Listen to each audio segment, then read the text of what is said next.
नमस्कार, Bharat one TV में आप सभी का स्वागत है। मैं हूं आपके साथ कंचन मिश्रा। चलिए रुक करते हैं खबरों की तरफ। मसवासी में उप मुख्यमंत्री केशव प्रसाद मौर्य की हुई जनसभा।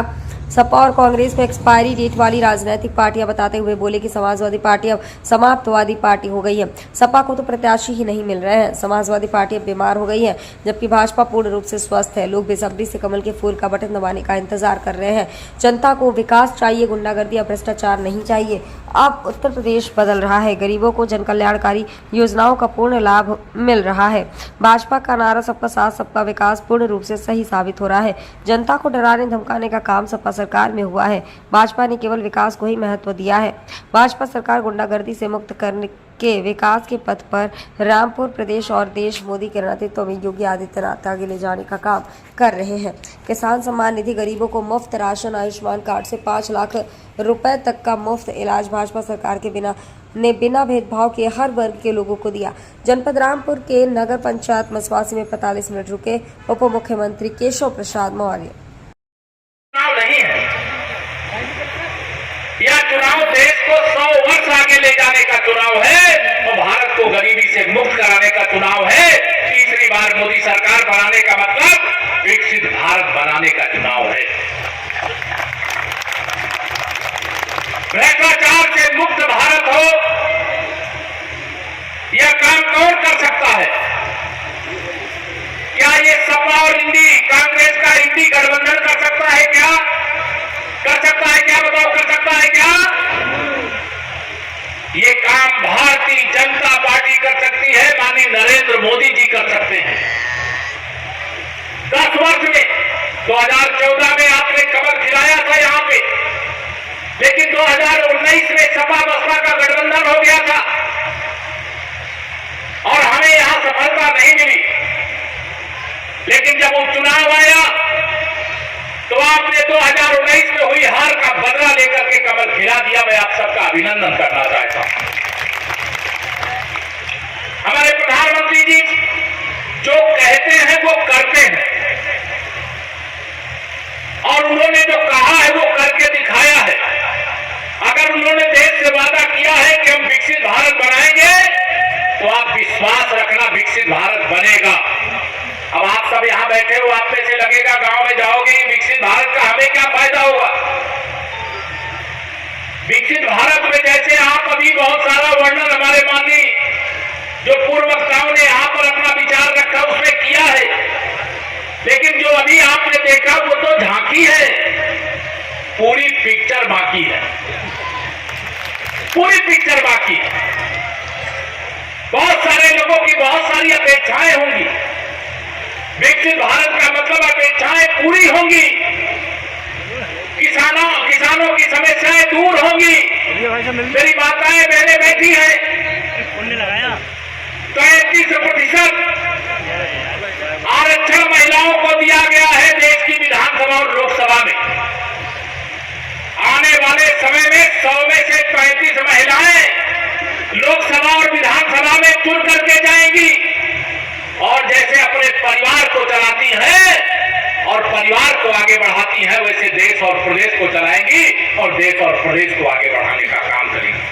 हमारी बहन यहाँ पे राजबाला जी हैं, विधायक हैं। अभी आरक्षण नहीं है, इसके कारण से नहीं है, वह तो कहीं भी लड़ सकती है, लेकिन आने वाले समय में 33% सीटें महिलाओं के लिए आरक्षित होंगी। यहां जो मेरे कार्यकर्ता साथी हो, 2-4 बातें मैं आपसे पूछूंगा, बताओगे? दोनों हाथ उठा कर बताओगे? यहां हमारे बूथ अध्यक्ष स्वार नगर मंडल के 144 नंबर बूथ के अध्यक्ष आए हैं क्या? कौन है? जरा खड़े हो जाओ अपने स्थान पे। अच्छा, प्रमोद जी। हाँ प्रमोद जी, आपके यहां से त्रिदेव आए होंगे ना? 3 लोग आए होंगे ना? पूरी तैयारी है? आप एक अपने अध्यक्ष से पूछता हूं तो सबके लिए बताता हूं। माननीय प्रधानमंत्री जी ने क्या कहा है आपकी जानकारी में होना चाहिए। अभी हम डॉक्टर श्यामा प्रसाद मुखर्जी जी के चरणों में पुष्पांजलि अर्पित कर रहे थे। उनका बलिदान क्यों हुआ था? जम्मू कश्मीर से धारा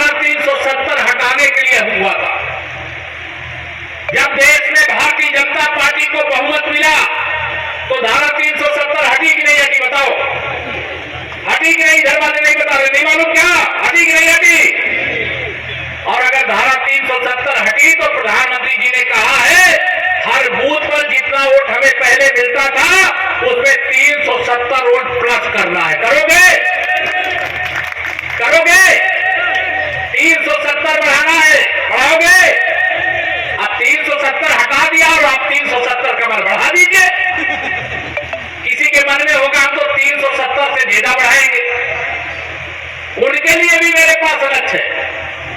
अयोध्या में भगवान श्री रामलला की जन्मभूमि पर राम मंदिर कितने वर्ष बाद बना है? कितने वर्ष बाद? 500 वर्ष बाद। किसी की इच्छा हो तो जय श्री राम बोलिए, और 500 वर्ष बाद बना है, अपने बूथ पर 500 बढ़ा दीजिए, बढ़ा सकते हो। और यह ध्यान रखना, जिनसे वोट मांगने जाना, हमारी पार्टी सबका साथ सबका विकास करती है, किसी से कोई भेदभाव नहीं करती है। आज अगर मैं आपसे सवाल करूं, आप में से कई लोग ऐसे होंगे जिनके गांव में प्रधानमंत्री गरीब कल्याण अन्न योजना का राशन मिल रहा होगा। बताओ, राशन हिंदुओं को मिलता है कि मुसलमानों को भी मिलता है? बताओ, सबको मिलता है कि नहीं मिलता है? प्रधानमंत्री किसान सम्मान निधि 2-2 हजार रुपए की 3 किस्त दिल्ली से भेजते हैं।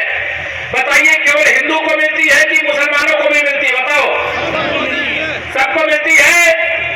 अभी हर घर नल से जल पहुंचाने का काम चल रहा है। उसमें केवल हिंदुओं के घर में लग रहा है, अगड़ी जाति के घर में लग रहा है, कि पिछड़ी जाति अनुसूचित जाति के घर में भी लग रहा है? सबके घर में लग रहा है। कोई भेदभाव हो रहा है क्या? आयुष्मान भारत कार्ड बनाने का काम हुआ, 5 लाख तक का इलाज कराने का। जो इस श्रेणी में आते होंगे, चाहे जाति उनकी कोई हो, धर्म उनका कोई हो, लेकिन सबके साथ न्याय हो रहा है कि नहीं हो रहा? अगर सबका साथ सबका विकास हो रहा है तो सबका आशीर्वाद मिलना चाहिए। बताओ, दोनों हाथ तक मिलना चाहिए कि नहीं मिलना चाहिए? आप लोग गांव में जाकर के लोगों से वोट मांगने का साहस रखते हो? लोग वोट देना चाहते हैं, इंतजार कर रहे हैं कि भारतीय जनता पार्टी के बूथ समिति के कार्यकर्ता आवे, हमसे वोट मांगे। कई लोग यह सोचते हैं अगर हम वोट दे देंगे तो भाजपा वाले मानेंगे नहीं कि हमने वोट दिया है। इसलिए मैं आप सभी कार्यकर्ताओं से, माताओं बहनों से विशेष तौर से कहना चाहता हूं कि हर घर में जाइए। यह वोट विकसित भारत के लिए है। कमल का फूल, एक वोट एक गरीब की जिंदगी को बदल देगा। एक नौजवान के उम्र में जो संकट को दूर कर देगा। ये जो भ्रष्टाचार के कारण से देश बर्बाद हो रहा था, आज विकास के नए कीर्तिमान स्थापित करने का काम केवल 10 साल में मोदी जी ने कर दिया। कांग्रेस और सपा वाले तो 60 साल एक दूसरे के पूरक बनकर के सरकार चलाते रहे, लेकिन जो मोदी जी ने 10 साल में किया, ये विरोधी दल के लोग 60 साल में वो काम नहीं कर पाए। मेरे भाई बहनों, अब इनको मोदी जी से परेशानी है। ये कह रहे हैं कि मोदी जी छापा क्यों डलवाते?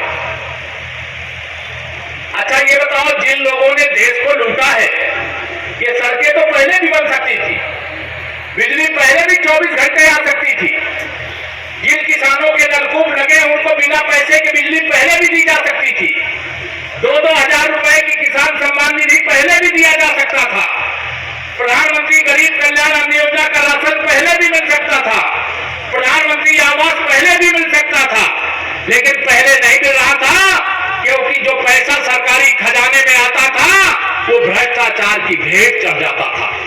योजनाएं ऐसी बनाते थे कि नाम तो गरीबों का हो कि हम गरीबी हटाने का काम कर रहे हैं, लेकिन वह जब योजना बनाते थे दिल्ली में बैठ करके किसी गरीब के लिए कि हम उसको 100 रुपया की योजना का लाभ पहुंचाएंगे, उसके पास 100 रुपए पहुंचते पहुंचते 15 रुपया पहुंचता था, ये 85 रुपया बीच में खा जाते थे मेरे भाई बहनों। और यह मोदी जी ने जब देश के करोड़ों लोगों का बैंक का खाता खोल दिया, 52 करोड़ खाते खोले गए हैं, 9 करोड़ से ज्यादा बैंक खाते यूपी के अंदर खुले हैं, और उन्होंने कहा जो भी पैसा होगा हम नकद नहीं भेजेंगे, सीधा खाते में भेजने का काम करेंगे। परिणाम क्या हुआ? 34 लाख करोड़ रुपया अब तक देश के प्रधानमंत्री जी ने अलग अलग योजनाओं में आज सब लोगों के खातों में भेजने का काम किया। कितना? 34 लाख करोड़ रुपया। अब उस 34 लाख करोड़ में अगर कांग्रेस और सपा गठबंधन वाले सत्ता में होते तो देश वालों को मिलता 5 लाख करोड़ रुपया, और 29 लाख करोड़ रुपया श्री राहुल गांधी जी और श्री अखिलेश यादव जी और उनके चच्चा जो आजकल जेल में बंद है, ये सब मिलकर खा जाते।